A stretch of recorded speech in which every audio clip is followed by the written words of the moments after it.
Hi, everybody. This is Michael Henry Dunn. And with me is Shagatri Devi. And welcome to the first broadcast of the Nightly News. That's KNIGHTLY, the Nightly News, here on Project Camelot. And Carrie's audience may be familiar with me from a number of different I've done with her over the couple of years, covering topics ranging from your authorship mystery to the global collateral accounts and the Neil story. I worked directly with Neil Keenan for a few months in Dunn. Also with the Arbitration Court of International Justice, which is a light enforceable human rights motion to be launched through its grassroots organization, Justice for Human. And more recently, we've gone public with the lineal restoration of the Knights Templar Order, the sovereign magistral order of the Temple of Solomon. So that covers a very wide range of territory, from literary to spiritual to historical to financial to civic. And it all essentially comes back one, it's the right word to use. They're all interrelated, and each one of them impacts the other. Just to give you a little bit about my background, I'm from Chicago, though I don't sound Irish accent because I had a speech impediment kid, and it took speech lessons to correct it, and it left me with a slightly Irish consonant R. Let's get that out of the way. I've only said that about 5,000 in my life. Big Irish Catholic family. My father is, I have to use past tense now. God bless your dad. He just passed a few months ago. A holistic pediatrician back when there was no such thing. And I didn't grow up in a Catholic household. We had books on reincarnation all over the place, but we didn't miss Mass, and we were all confirmed, communion, and all the rest of it. I had a career in the theater, trained at the Juilliard School, among other places, and always had an interest, a passion for Shakespeare.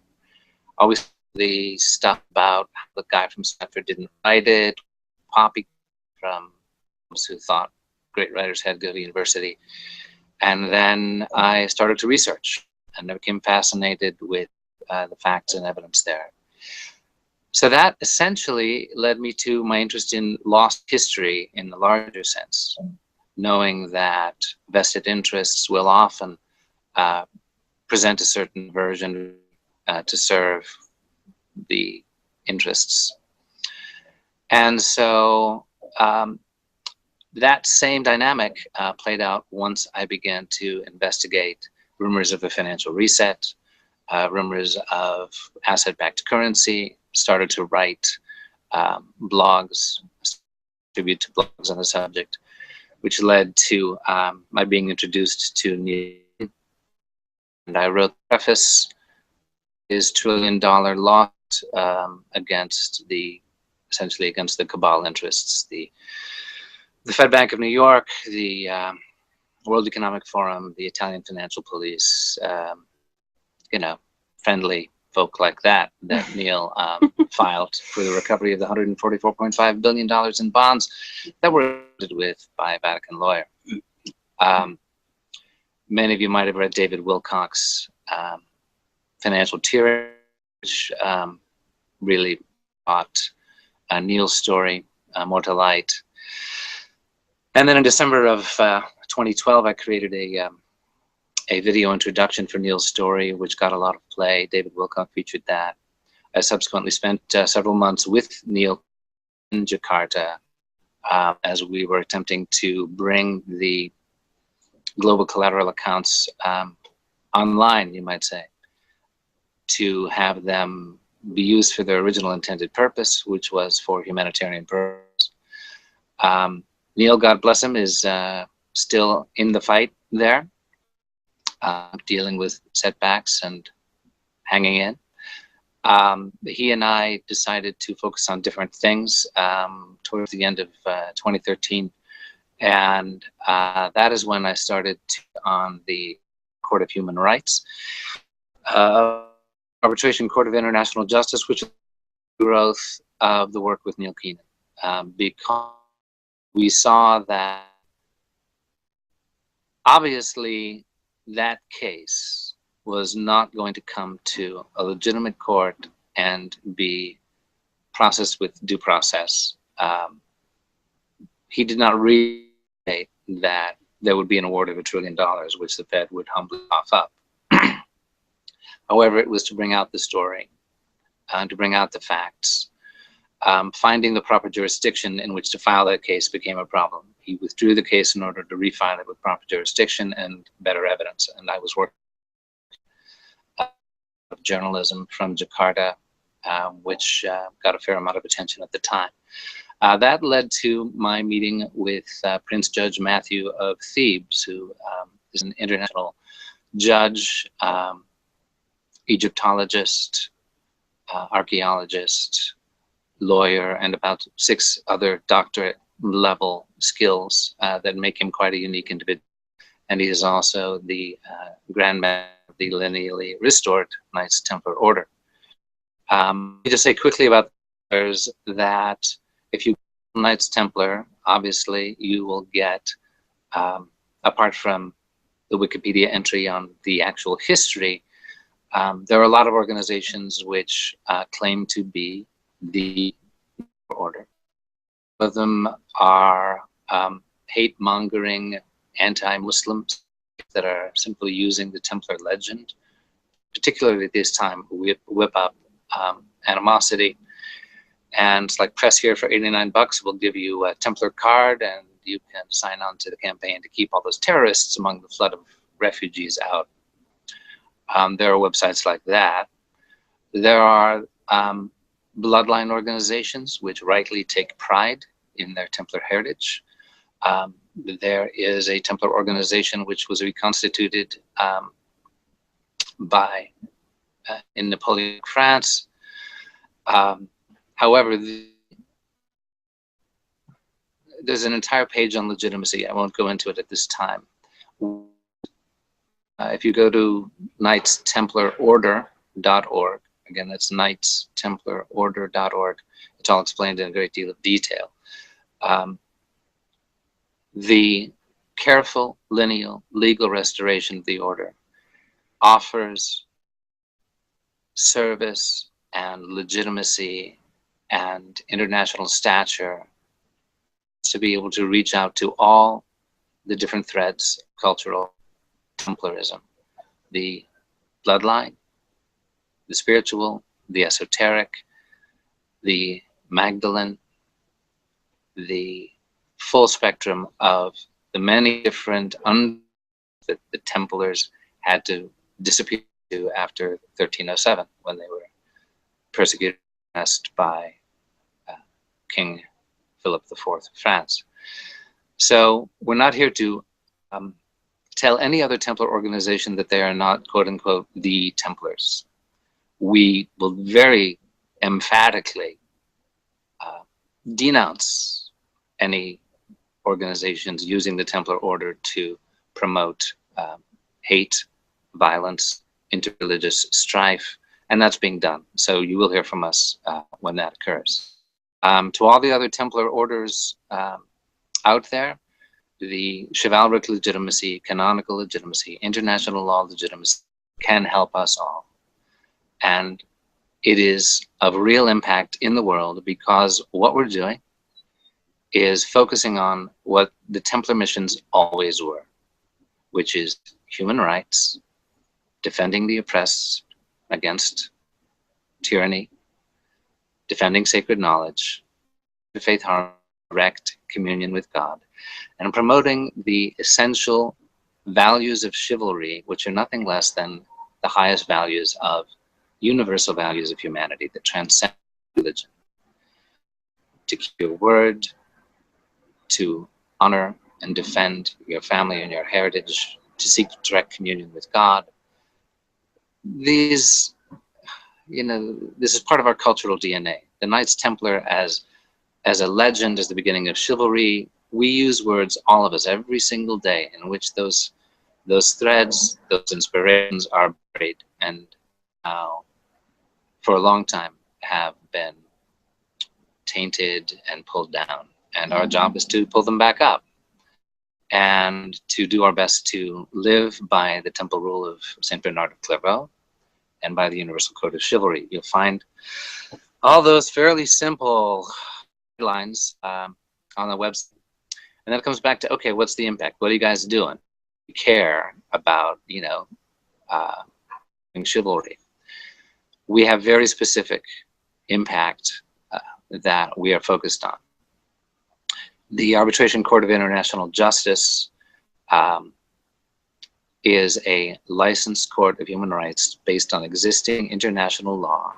Loophole, and you'll find it at justiceforhumanity.org. It's actually, the page is being rebooted probably tomorrow, citing the specific laws on which this jurisdiction is based.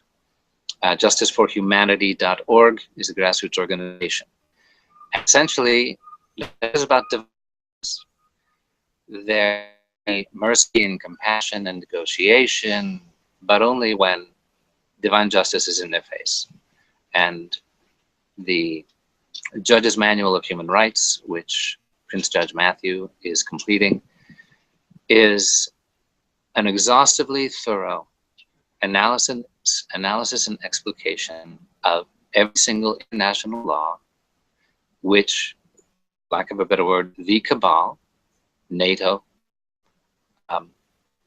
US, UK, intelligence services we're speaking of, violate on a daily basis as a means of doing business with complete impunity. And that has to stop. And the only way it can stop is by the rule of law, the universal rule of law of the human family. And while the United Nations may be a very tainted organization, when you come down to it, it's essentially a form of the human family, the best one we've got. And there are hidden laws and customs and agreements, evidence in there that the cabal would just as soon not have us realize, look at, implement, and enforce. And that's what we're going to do, what we are doing. It may take a while. It will take a while. But we're not going to stop, because it's really, in the end, the only answer. The human family coming together to say, these are crimes, there are consequences, and it must stop. And if you look up carefully with myself and Prince Judge Matthew from about a year ago now, these questions are answered very quickly. All the questions that are rising in your mind as we're talking about this, those questions are answered very specifically. We have the clips from Carrie's interview on a per topic basis on the Justice for Humanity page. So on this program, a couple of times a month, we're going to be presenting all these different aspects. In the wake of the eclipse last night, we'll let the plane pass over.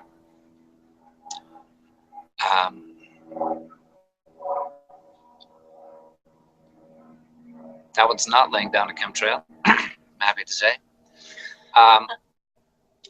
So in the wake of the eclipse last night, the full moon, supermoon, blood moon, equinox, at the height of all these energies hitting the planet, this just feels like a very auspicious moment here on September 28th to share with Samavesha Gayatri Devi, who is here with me today, which is to me just a great honor and joy to have connected with her in the last, really it's only been a short time, it's been an ancient long time.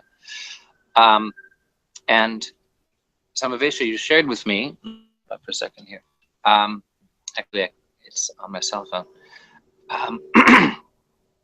if you would just share with us a little bit about there was a wonderful description of your work and how um, who you have unfolded to be in this life has enabled you to do um, essential work in helping to heal the conscious body of Mother Earth, the grids of Gaia, um, which the son of a holistic pediatrician, I believe in getting to root causes.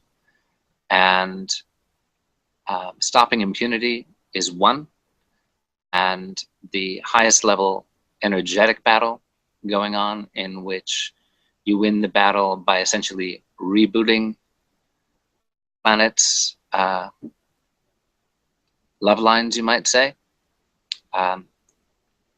So if, in the absence of being able to just that very concise, would you like to say a few words about your work? Well, I am deeply honored and delighted to accompany this message today. And so my background is with an organization called Speaking Tree of Life, and we do focus on the ancient Templaric science that's called geomancy. And the metaphor for that in our human bodies would be, in Chinese medicine, the meridians are the pathways in which we run qi, or light, or life force, which constitutes well-being. In the yogic tradition, it's called the nadis. And of course, in the planet, they're called the grids, or the ley lines. And so it's for hundreds and actually thousands of years in the more ancient traditions have been guardians of these energetic pathways within the planet, because we understand that they are the conduits in which we with each other all over the globe, all the different continents, all the different areas of the planet. So we focus on the well-being of Mother Earth, not so much in an indigenous sense. We're connected to earth, fire, and water, and all those secret 5 elements. We're mapping how consciousness is moving through the planet. For those of you that are aware of precious metals, one of the reasons why the gold and the silver veins have been targeted, because those are literally like her pathways to run that life force through her body. So when her body is interrupted through mining, then it interrupts her circuits. I don't know if you've seen Alex Gray's artwork. There's this huge goddess on the whole planet, and she's got all these radiant pathways lit up in her body. And so tending the circuitry of Mother Earth was synonymous with tending to the tantric circuitry for wellness and holistic well-being in their own bodies. And the Templars would spend many, many hours in arts and prayer and devotion, martial arts, to keep those channels clear, to keep those channels open, so that they could be those impeccable conduits for integrity and truth and altruistic focus. And so it was their tune-up system, so they would stay attenuated to divine wisdom and divine will, which we know is love and action. Thank you. Yeah, that's when Samavisha first started to share this with me. It was an overview for me of the spiritual reality of the Templar heritage, going back long before the founding of the modern order in 1118 AD, to the roots that go beyond the Sufis, beyond the Essenes, beyond even Pharaonic Egypt, to Atlantean and before. And so it's very moving and inspiring to me to find all these threads coming together in a way that can have a practical impact on alleviating human suffering, only on the immediate practical level of impunity ending, but also this deep energetic level that Samavish has just been sharing with us. So as the Templar Order raises its banner again, which we are doing very emphatically, boldly, publicly at the Beverly Hills Public Library, October 10th, Saturday, 10:30 a.m. I will be giving a presentation on the return of the Knights Templar. Again, for those number of organizations, brotherhoods, sisterhoods, which have carried the threads of the Templars through these centuries underground. Let me just speak for myself and you, our Grand Master of the Order, the Grand Mastery, and the other Templar Knights and Dames to express our gratitude and appreciation, our respect of your autonomy, and our desire where our values and goals are the same, to be of help to each other. Again, the legitimacy that we have striven so hard to accomplish, and which is formidable at this time, can be of help to us all. And so we encourage you to visit the website, knightstemplarorder.org, and are launching our membership process has been evolving, and will be ready to welcome people sincerely interested in living a life of chivalry and in connecting to the original Templar Order. Just to talk about that briefly, as to what that looks like, has been to bring forward with cutting-edge scholarship, dissertation level backup, the true life that the Templars led. For example, there are many myths and distortions about, first of all, their beginnings, their purpose, why they were taken down and suppressed, what happened thereafter. I use the word suppressed carefully because it was never dissolved. It was never dissolved. Prince Matthew has brought out some fairly neglected facts about the relevant papal bulls at the time. After the persecution by the king, it's essentially the same dynamic that the Cabal uses today against those who are exposing it, which is defamation. And on Friday the 13th of October 1307, as many of you may know, that's when the trap was sprung across Europe and were arrested, tortured, and made to confess to a laundry list of your basic heinous offenses, which rendered the order's reputation essentially unusable. So when the Pope later suppressed the order, he said the order has become essentially inoperable because of this defamation. We absolve the Templars of wrongdoing, but as an administrative matter, we have to suppress the order. What he could not suppress was the ecclesiastical authority of the Templar Order as a church unto itself, which was recognized in the original bull that 200 years previously. They knew they were dealing with the ancient Catholic Church. They knew they were dealing with the true esoteric things. They knew, and again, the language in the original papal bull from the 12th century is quite explicit. So that authority never went away. And the sovereign recognition from the House of King Fulk of Jerusalem also never went away. The Vatican sponsorship was withdrawn. The ecclesiastical heritage and the sovereign patronage did not go away. And so starting in the year 2007, a group of Templar bloodline families, Templar scholars, gathered and made a plan to bring all those threads together. First of all, it had to do with locating a lineal descendant of King Fulk who could be recognized within the UK monarchy structure. That was done.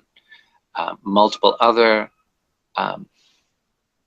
methods of legitimacy, chivalric, monarchical, ecclesiastical, apostolic, they're all there on the website for you to explore the many ways in which all those were brought together. But then, okay, so you create this structure, right? And we brought together all these threads. And So now we're saying, come, right? But the single most important thing, and Samavisha and I have talked about this recently, is there are wonderful dames who, without whom this could not. But it's almost like it was this Templar boys club going, okay, we're going to rebuild the clubhouse, and and then at a certain point, the Shakti has to come in. We have to, the Templars were famous for their devotion to Mary Magdalene, to the Divine Feminine, um, as the Templar pillars, as we have now called them, the essential um, pillars of the Temple rule. There were 72 rules in the beginning, some 600 by the end of the heyday of the Templars. But these 12 essential pillars, one of them is to seek communion with the feminine face of God. Now, that feminine face alone within us is only half of the dynamic. The alchemical reality of the union of divine masculine and divine feminine within us is the essential universal fact by which we reunite with spirit.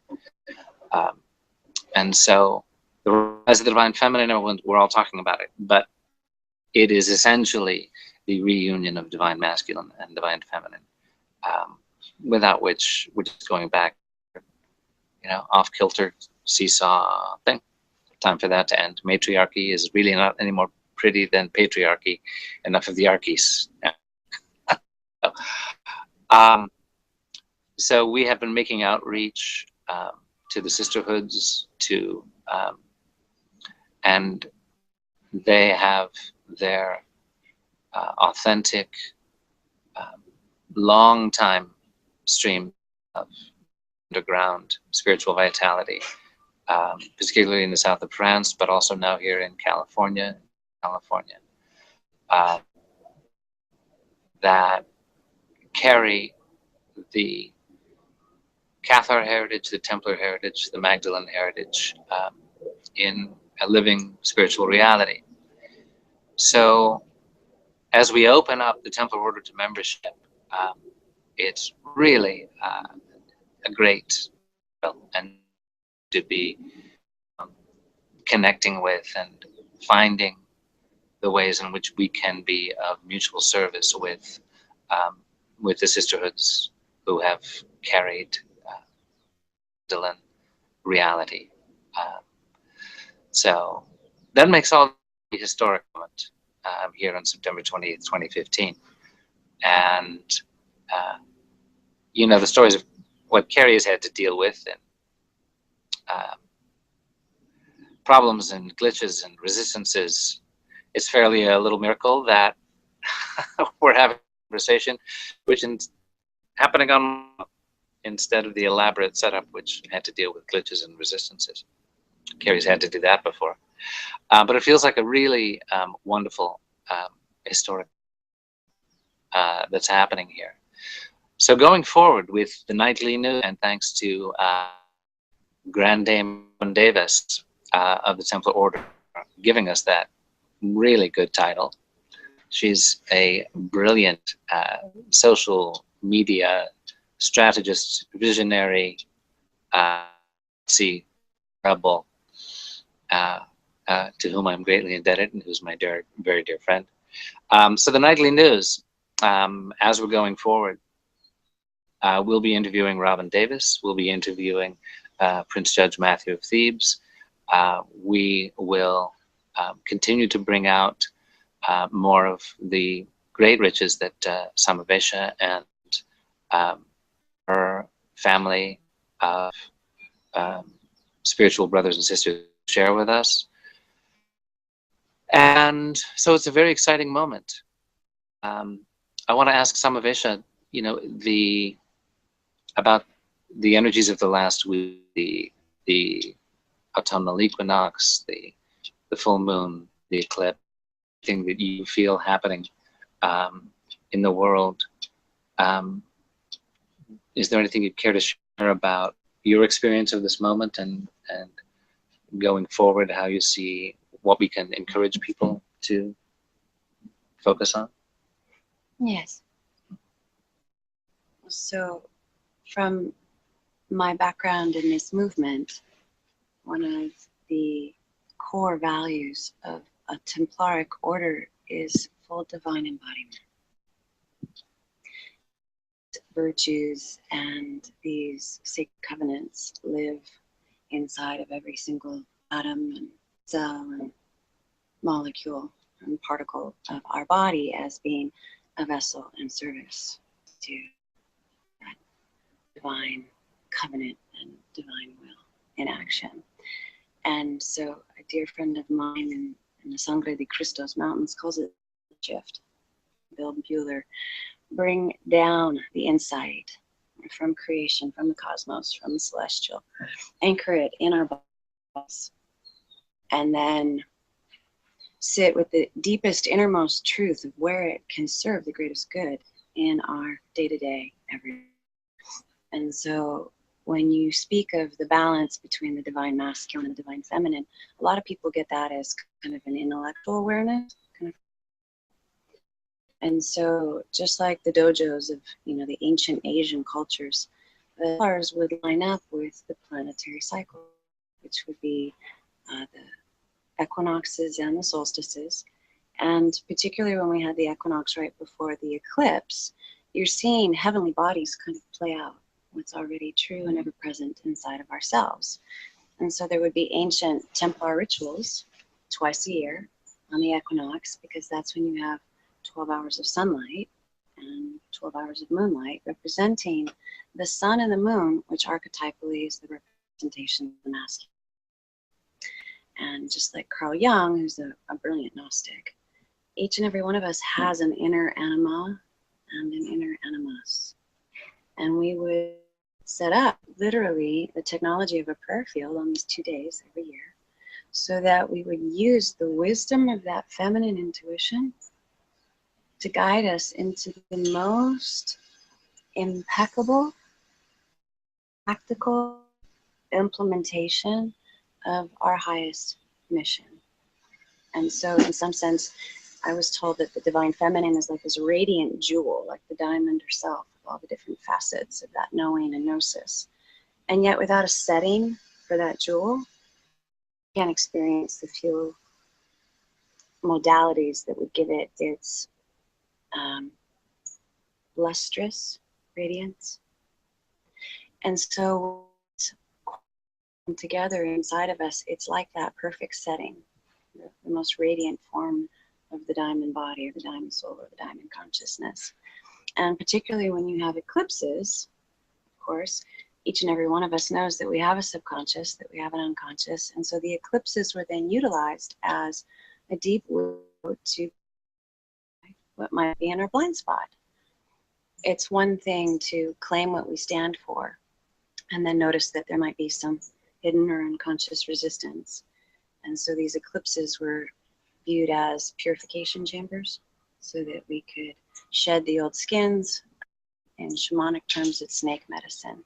And so the eclipses and the equinoxes were used for momentum as well as deep release and letting go, particularly where those energies weren't fully united inside of ourselves for whatever reason, culturally imprinted or ancient wounds, or a lot of what the Templars have had to deal with is betrayal. And so when you have just fully vows that we've taken and you've experienced cultural manipulations, there's a lot to forgive. And yet that is the most gracious gesture that we can make in this now moment, just to release and let go of the past and see what we're capable of now. Because we know that those are initiations or rites of passage, and they have strengthened the fiber of our soul and the constitution of our consciousness. And therefore we have more compassion and resilience and flexibility and all these amazing attributes to bring to the cooperative joint venture now, which is truly in service to the evolution of our planet and her people, so that they can express their highest selves in a way that's noble and kind and compassionate and generous and balanced and equitable and sustainable, and these qualities that bring about co-creative joy. Well, I'm going to let that be our closing note today. Thank you. Um, that was really good to hear.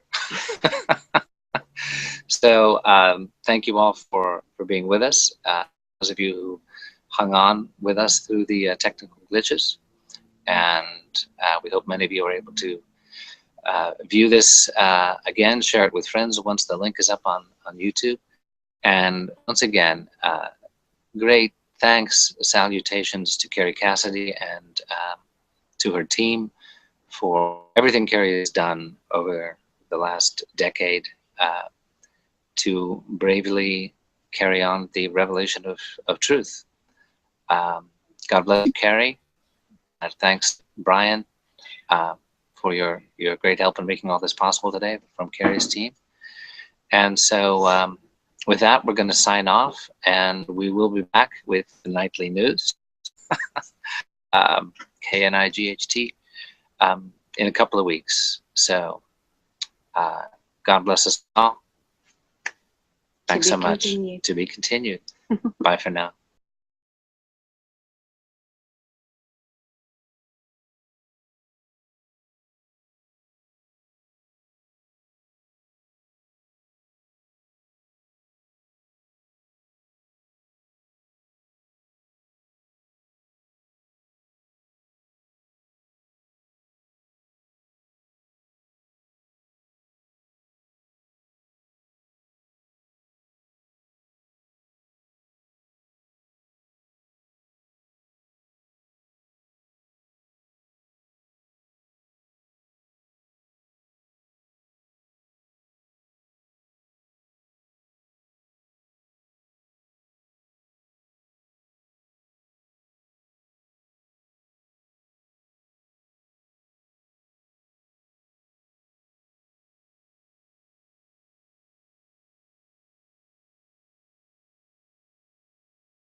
Hi, everybody. This is Michael Henry Dunn. And with me is Shagatri Devi.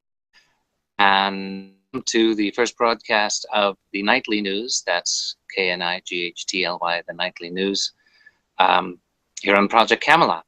And and it took speech lessons to correct it, and it left me with a slightly Irish consonant R. Let's get that out of the way. I've only said that about 5,000 in my life. Big Irish Catholic family. My father is, I have to use past tense now. God bless you, Dad. He just passed a few months ago. A holistic pediatrician back when there was no such thing. And I didn't grow up in a Catholic household. We had books on reincarnation all over the place, but we didn't miss Mass, and we were all confirmed, communion, and all the rest of it. I had a career in the theater, trained at the Juilliard School, among other places, and always had an interest, a passion for Shakespeare. Always Knights Templar Order, the sovereign magistral order of the Temple of Solomon. So that covers a very wide range of territory, from literary to spiritual to historical to financial to civic, and it all essentially comes back to one. It's the right word we use. They're all interrelated, and each one of them impacts the other. Just to give you a little bit about my background, I'm from Chicago, though I don't sound like Irish accent because I had a speech impediment. The stuff about how the guy from Stanford didn't write it, Poppy from who thought great writers had to go to university. And then I started to research and I became fascinated with the facts and evidence there. So that essentially led me to my interest in lost history in the larger sense, knowing that vested interests will often uh, present a certain version to serve the interests. And so that same dynamic played out once I began to investigate rumors of a financial reset, rumors of asset-backed currency, started to write blogs. Today's audience may be familiar with me from a number of different I've done with her over a couple of years, covering topics ranging from your authorship mystery to the global collateral accounts and the Neil story. I worked directly with Neil Keenan for a few months in Indonesia. Also with the Arbitration Court of International Justice, which is a light enforceable human rights motion to be launched through its grassroots organization, Justice for Human. And more recently, we've gone public with the lineal restoration of the